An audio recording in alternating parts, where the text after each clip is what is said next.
Hi, it's Adam Franklin here, and I am very happy to be here with Joe Pulizzi. He founded the Content Marketing Institute.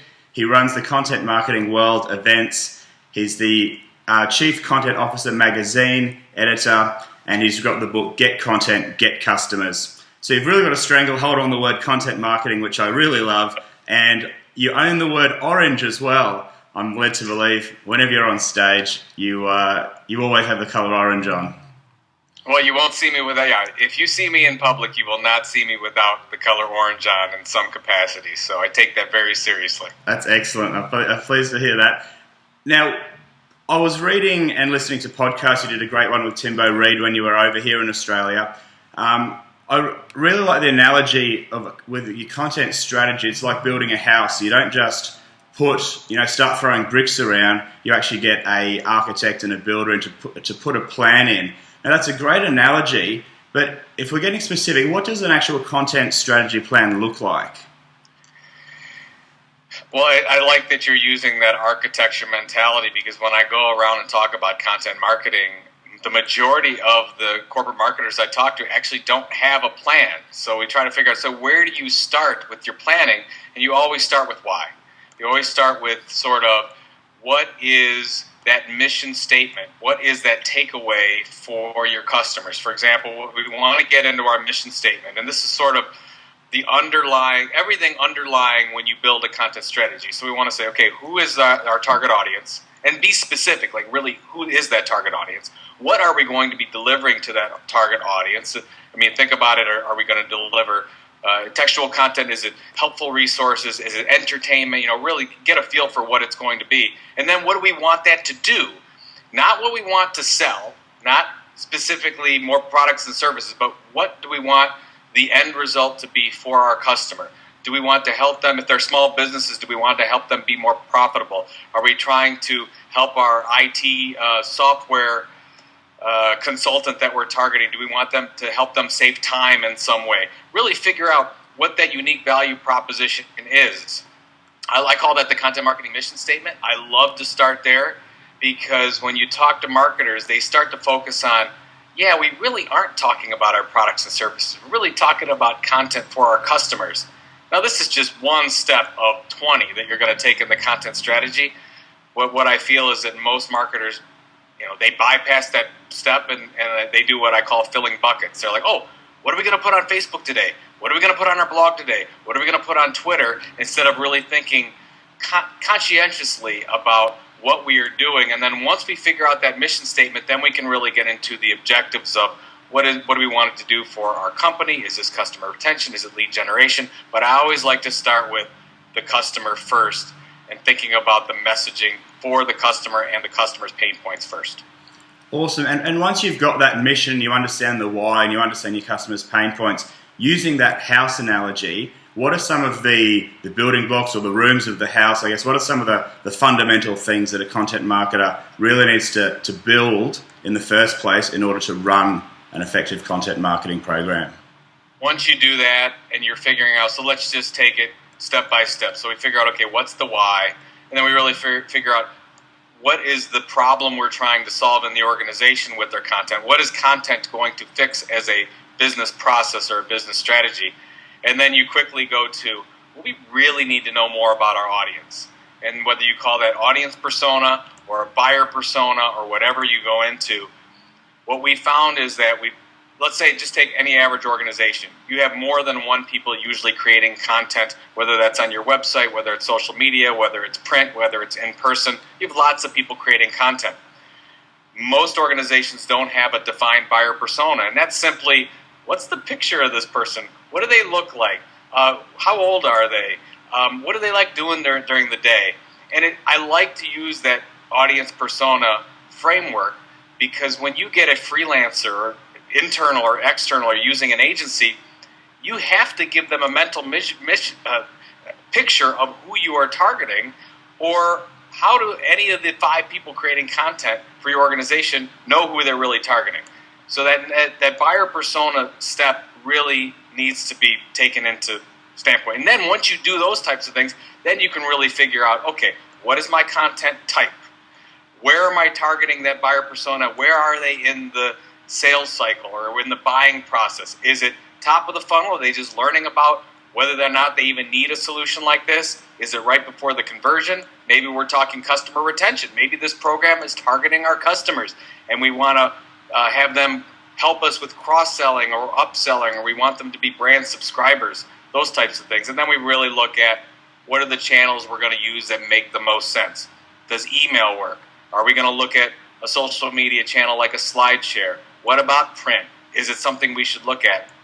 So as you can tell, I mean, you know this, but this is not an easy thing where, let's just start talking about cats. And we're going to talk everything about cats. No, we really want to go through a thoughtful process before we get to filling content buckets and channels, which most people go right to the channels. They say, let's fill those buckets. But there's really quite a few steps before that we want to look at. And when content marketers are creating their content with their agency or with their in-house writers or video people or whatever format the content takes, where do you draw the line between, I guess, delivering, or you always got to deliver value, but delivering free content and delivering paid content? Is there a rule of thumb or a line in the sand as a guide so that you can work out whether you should be giving it away or actually charging? Well, my take is this. If you're having somebody pay for content, you're probably in the publishing media business. So Content Marketing Institute, our organization, we are a media company. That's our business model. We have some free content and some paid content. That's a media model. If you are selling software solutions or you're selling manufacturing products, you're probably not charging for any of that content. The big issue is, are you going to give it away for free or are you going to gate that content? Are you going to put a form in front of that content? That's the bigger issue that we see in the States. I don't see a lot of brands really talking about giving it away for free is not the issue. I think they understand they need to give it away for free. The bigger issue is they want to put a gate in front of it because they want to lead out of everything. We've got to have information. This is really valuable. We've got to make sure we know who they are so that we can get that into the sales pipeline and actually generate some leads. And by the way, there's always a place for gated content. But I think what some people don't understand is you really have to look at the objective, because if you give away that content for free and let that content be shared and maybe have a form at a different place in the content, maybe inside the content, or I love SlideShare, big proponent of SlideShare. Maybe it's a free piece of content, and as they go to like slide 9, you have a little pop-up that comes up and say, hey, do you like this content? Maybe you'd like to sign up for it here.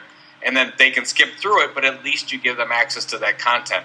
So I think that what we try to talk to our clients about is really having well over 90% of that content ungated, freely accessible content. And then you could look at some of that other content being gated.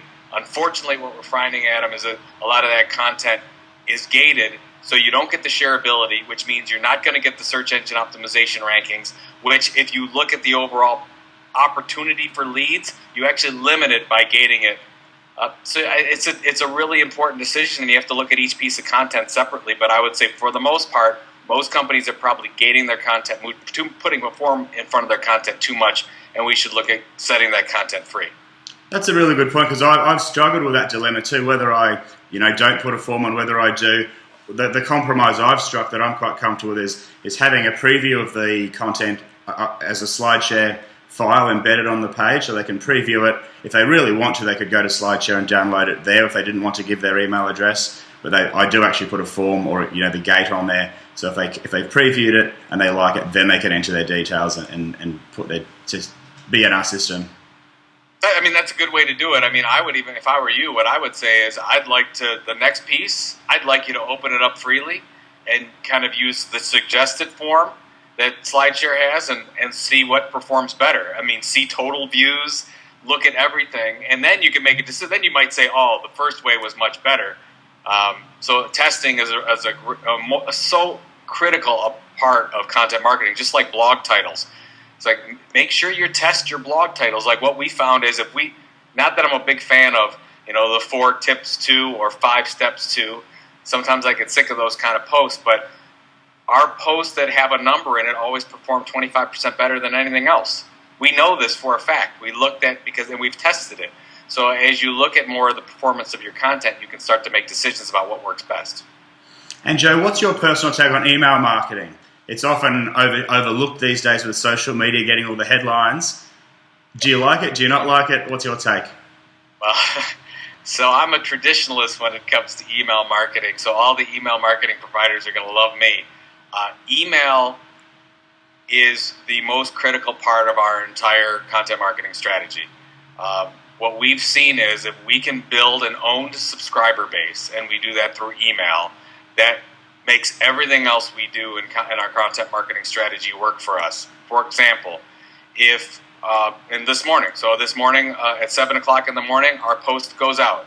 At 10 o'clock, our email to our daily subscribers goes out. So in the morning, we see a little bit of social activity, but once that daily email goes out, that's when we see tons of sharing, tons of comments, tons of talking about it. So what we found is that email is the steroids behind social media sharing, which means then that's going to help us in search engine optimization. And the most important thing about this when we look at subscription, we really do want to have a connection with our customers that we own. Nothing wrong with Facebook subscription or LinkedIn or SlideShare or Twitter or any of those. Those are all very important. But I don't own any of those subscription channels. Twitter owns those. So LinkedIn owns those. They can shut those off tomorrow. But if I have an owned email database, I can build, we were talking about architecture and building a house on top of that. I can build something on top of that because I own it, just like a media company does or a publisher does. If I don't focus on subscription, I've got to work really hard every day on promotion activities. What I want to do is I want to build a passionate subscriber so that they'll do some of the marketing for me. And back to your point, I feel email is critical to that. So I would just say to everyone listening to this, really focus on your email subscription channel. And if you look at behavior, look at the behavior of your audience. What we know about our audience is they don't like to go to bed at night unless they have 0 emails in their inbox. Email is critical. But it's also tougher to cut through that clutter. If you can cut through that clutter with not a sales email, but an educational, relevant email, you can go to the top of attention, and every day you can get their attention. It's critical. I feel email is more important than ever right now. Fantastic, Joe. I really appreciate the tips and advice you've shared with us in the interview. Where can our viewers go to find out more about you or connect with you? I'm at Junta on Twitter, joepulizzi.com. You can find all my books and speaking and whatnot, and then contentmarketinginstitute.com and the events, contentmarketingworld.com. Fantastic. And the new book, is there a new book coming out this year, Joe? Is actually. The new book is Epic Content Marketing. It comes out in September. We're going to launch it at Content Marketing World North America on September 10th. And it's all about basically how to do exactly what we're doing from A to Z. Start with the content marketing mission statement all the way to social media distribution and own channels like email subscription. Fantastic. I look forward to reading that when it's out. And great to chat. And have a great day, Joe. Thank you. Thank you, Adam. Thanks.